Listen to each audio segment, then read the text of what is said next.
sexta exposición de esta jornada correrá a cargo del doctor Fernando Peña Mondragón.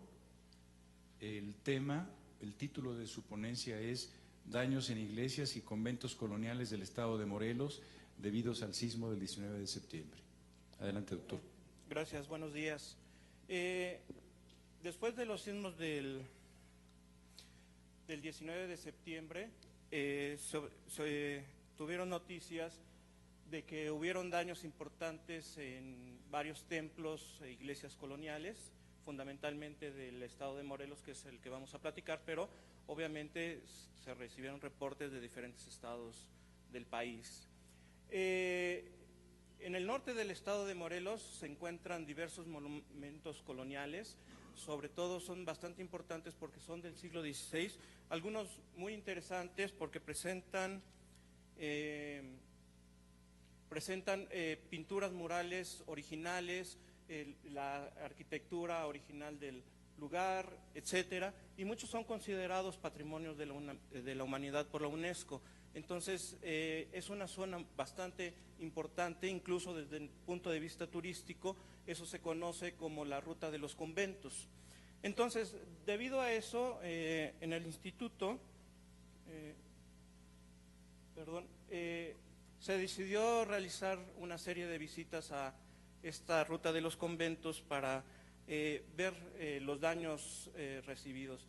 Esta visita se realizó en conjunto con la Universidad Autónoma del Estado de Morelos y varios investigadores del Instituto de Ingeniería.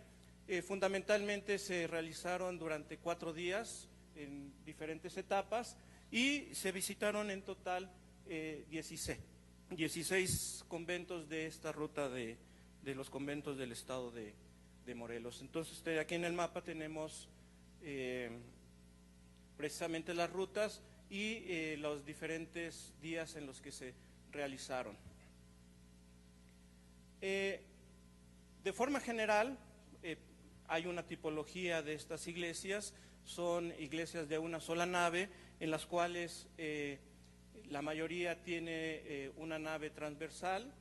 Tenemos la nave principal, que están cubiertas por bóvedas de cañón, algunas de cañón corrido, algunas con lunetos. Hay algunas, precisamente por las características del siglo XVI, que son bóvedas nervadas. En el crucero se tienen cúpulas con tambor, las fachadas presentan 1 o 2 torres de campanario y a lo largo de la nave, de los muros de la nave central se presentan contrafuertes.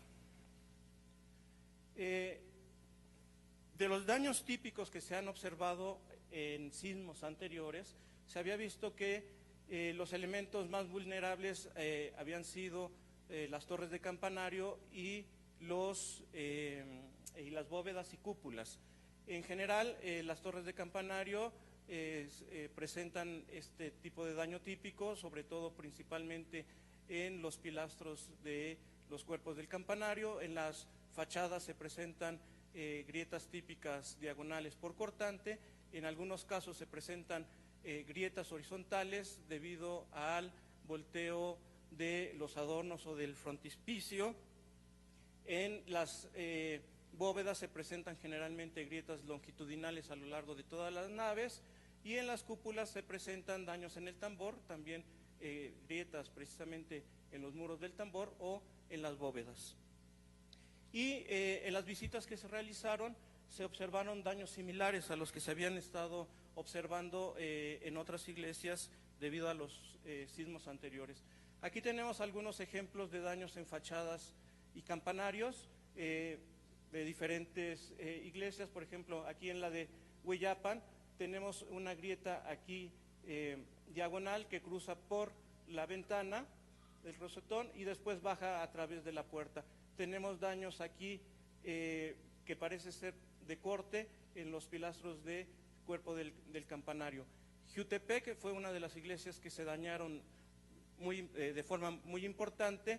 Hubo el colapso total del cuerpo del campanario y se presentó el volteo fuera del plano del frontispicio. Después, por ejemplo, en Ocuituco se presentaron también daños importantes, hubo el colapso del cuerpo superior del campanario y agrietamiento también diagonal que pasa a través de las aberturas de la fachada. Tenemos aquí otros ejemplos. En la iglesia de Tepoztlán, en Morelos, los campanarios también sufrieron daños importantes. No se nota mucho aquí en la fotografía, pero aquí en realidad es un daño, una grieta en este sentido que hace pensar que fue un tipo de torsión que sufrió este campanario y que fue ese tipo de daños. También en la Catedral de Cuernavaca, que si bien no sufrió daños importantes, sí las torres de campanario tuvieron agrietamientos importantes precisamente en los pilastros que cruzan también la grieta, pasan a través de las aperturas que son puntos débiles y vulnerables. La iglesia de Tetela del Volcán, por ejemplo, también sufrió el colapso del cuerpo superior del campanario. Por ejemplo, otros daños, otra iglesia que sufrió daños bastante importantes fue la iglesia de Tlaquiltenango.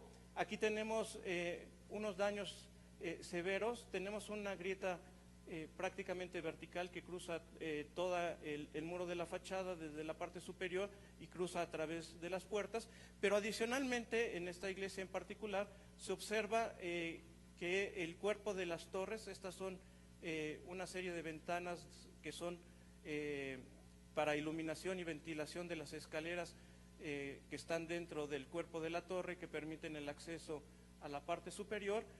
Hay un agrietamiento que cruza a través de toda esta serie de planos débiles, y en el otro cuerpo de la torre también hubo toda una separación del cuerpo de las torres con respecto al muro de la fachada. También en esta iglesia hubo colapso del campanario. En la iglesia de Tlayacapan, si bien tuvo un ligero daño también de agrietamiento vertical en el muro de la fachada que cruza el centro de del muro, pasando por las aberturas, que eso fue un daño recurrente que se observó en este tipo de iglesias. Aquí el frontispicio, la parte superior donde tenían aquí los campanarios, sufrió colapso por volteo de este elemento, ¿no? En la iglesia de Totolalpan también se observó un daño o un colapso debido al movimiento fuera del plano, y adicionalmente la pared de la fachada se separó de los muros laterales de las bóvedas, teniendo aquí un agrietamiento vertical a lo largo de todo el muro de la fachada, donde está la unión de la fachada junto con los muros de la nave principal. Entonces, eso indica que un principio de un posible movimiento fuera del plano de la fachada, en los cuales se separa. Sin embargo, no llegó propiamente al colapso del muro de fachada por este movimiento fuera del plano. Adicionalmente, bueno, el frontispicio sí colapsó, y también la torre de campanario tuvo un colapso en esta iglesia. Nos queda un minuto, doctor. 6 minutos, ¿no? 4, 2, bueno. Tenemos aquí daños en las naves interiores. Se observaron los daños típicos en las bóvedas de cañón, agrietamiento longitudinal. También se observaron caídos de las dovelas de los arcos, algunos colapsos de bóvedas. Aquí tenemos, por ejemplo, los espesores precisamente de estas dovelas de los arcos, que son espesores importantes, son aproximadamente 80 centímetros de los arcos. Y bueno, aquí tenemos al doctor Marcos Chávez posando para la foto aquí para ver el tamaño de esos elementos, ¿no? Esto sí es importante recalcar, que muchas veces nosotros hacemos modelos numéricos muy bonitos en la computadora y de repente perdemos las dimensiones de los elementos, ¿no? Decimos, tenemos espesores de bóvedas de 1 metro, espesores de muros de 1,20, etcétera, pero ya cuando los vemos en la realidad, y sobre todo nos paramos al lado de estas dovelas que cayeron del techo, ahí es donde vemos realmente la dimensión de este tipo de estructuras. Hubo colapsos, por ejemplo, en la iglesia de Totolapan, colapso total de las cúpulas, agrietamientos longitudinales, también daños en el sotocoro. Algo también que observamos bastante interesante es que iglesias en las cuales tenían bóvedas de nervadura en algunas zonas, sobre todo en el ábside, y tenían bóvedas de cañón, las bóvedas de cañón sufrieron daños típicos longitudinales, pero las iglesias con bóvedas nervadas sufrieron muy pocos daños. Las bóvedas nervadas sufrieron muy pocos daños. Entonces, eso también es algo interesante que no habíamos visto en otros ejemplos, sobre todo porque las bóvedas nervadas en México no son muy comunes, y entonces pues da a pensar para posibles trabajos a futuro cómo es el comportamiento sísmico de este tipo de bóvedas, si realmente tienen un mejor comportamiento sísmico que las bóvedas de cañón. En cuanto a los muros laterales, en la iglesia de Jiutepec se observaron los daños típicos, separación de las columnas, ¿no? Estas son las columnas que sostienen los arcos, observaron agrietamientos verticales entre las columnatas adosadas y los muros laterales, bueno, agrietamientos en bóvedas, y también algo que se observó en varias iglesias fueron grietas horizontales a lo largo de la altura de los muros. Aquí se observa, por ejemplo, esto, y esto como una primera hipótesis, lo que observamos es que muchas de estas iglesias tienen obviamente adosados los cuerpos de los conventos, y las alturas de los muros del cuerpo del convento no llega a toda la altura del muro de la nave. Entonces están funcionando ahí como una especie de puntal, y precisamente más o menos aquí llega a la altura del muro del convento, y entonces eso provoca aquí el daño de las grietas horizontales. Daños por cortantes también se observaron en varios muros. Lo que no se observó fue propiamente colapsos de muros de las naves de las iglesias. En cuanto a los claustros y conventos, sufrieron muchos daños, algunos con colapsos totales.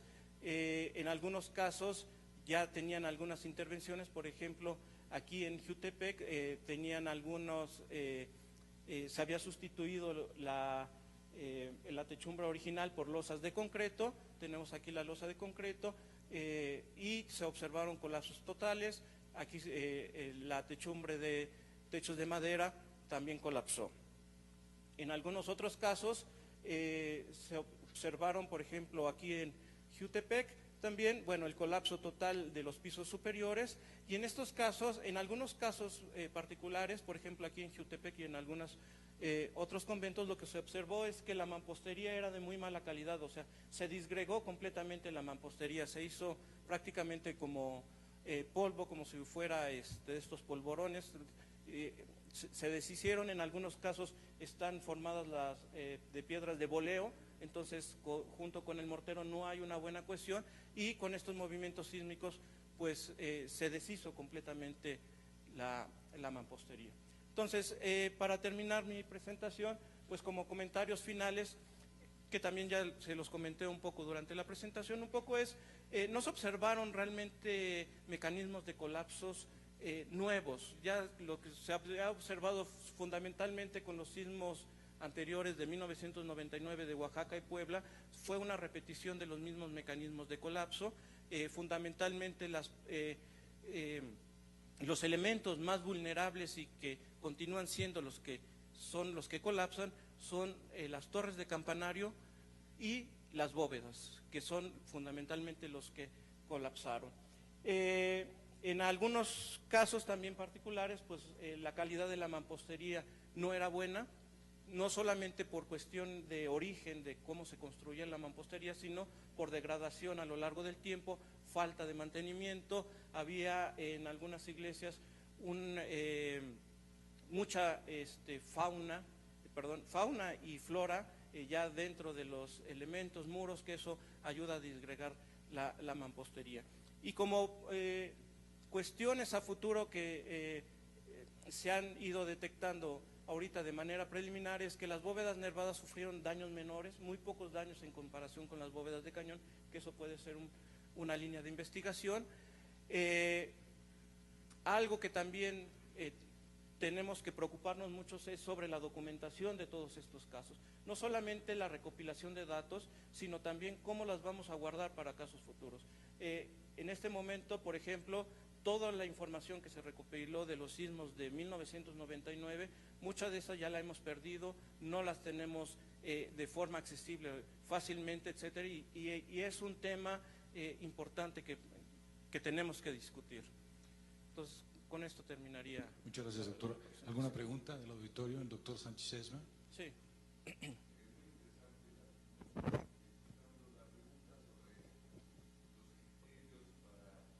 Decidir la reconstrucción, la reparación en algunos casos hemos visto recientemente que se han puesto de nuevo, se han abierto al culto iglesias dañadas en Italia después del sismo del Áquila. La pregunta y el debate que se sugiere al final es si se trata de volver a dejar la estructura como estaba o de reforzarla y de dejarla que funcione mejor. Incluso le sorprende que se cambie, que los daños sean por intervenciones anteriores con elementos de concreto, cuando, por ejemplo, la sustitución de toda una bóveda por un elemento de concreto pudiera ser garantizarle una vida más larga. Pero ese es un debate que yo, por eso quisiera que se abriera. Sí, todo esto yo creo que se tiene que ayudarnos a generar un debate mayor. Lo que es una de las cosas que vimos, sobre todo, no tanto aquí en las iglesias de Morelos, por eso no lo presenté, pero sí en las iglesias de Oaxaca, es que se sustituyeron, por ejemplo, las cúpulas por elementos de concreto, pero no se reforzó el tambor, y eso causó un daño completo del tambor. O viceversa, se reforzó el tambor con elementos de concreto, pero no se reforzó la cúpula, y lo que colapsó fue la cúpula. Entonces, si se va a hacer una intervención, habría que hacerla, yo creo que a nivel global, y ver a futuro cómo podría ser ese comportamiento. Pero yo creo que también uno de los debates es que muchas de estas iglesias del siglo XVI, por ejemplo, originalmente no tenían campanarios, esos se construyeron siglos después. Entonces, yo creo que como debate sería cuestión de preguntarnos si los campanarios son lo primero que colapsa, o sea, sería conveniente volverlos a reconstruir o pasar a una etapa anterior de original como estaba, ¿no? Entonces, pero yo creo que todo eso merece un debate no nada más a nivel de ingeniería, sino con los arquitectos, con los restauradores, historiadores, con la gente del INAH, del gobierno, iglesias, incluso con la gente misma del pueblo, etcétera, ¿no? Sí, a ver, mira, en la iglesia de San Francisco de Asís en Italia, la techumbre se sustituyó por una de concreto, y ahí fue en la conexión entre el elemento nuevo y el elemento anterior, ahí fue donde falló, se cayó completita. Aquí en México, respecto a lo que decía Fernando de los campanarios, tenemos el caso de la iglesia de los Remedios, la que está arriba del cerrito en la pirámide de Cholula. Los campanarios desde el 99, desde el 67 se sustituyeron por elementos de concreto, ahí fallaron, en el 99 volvieron a tener problemas ahora. Y el tema es de que si sustituimos todo mejor por una cosa de concreto, de plástico, pues yo no sé, es el tema que hay que discutir, de plástico tal vez. Muchas gracias, doctor.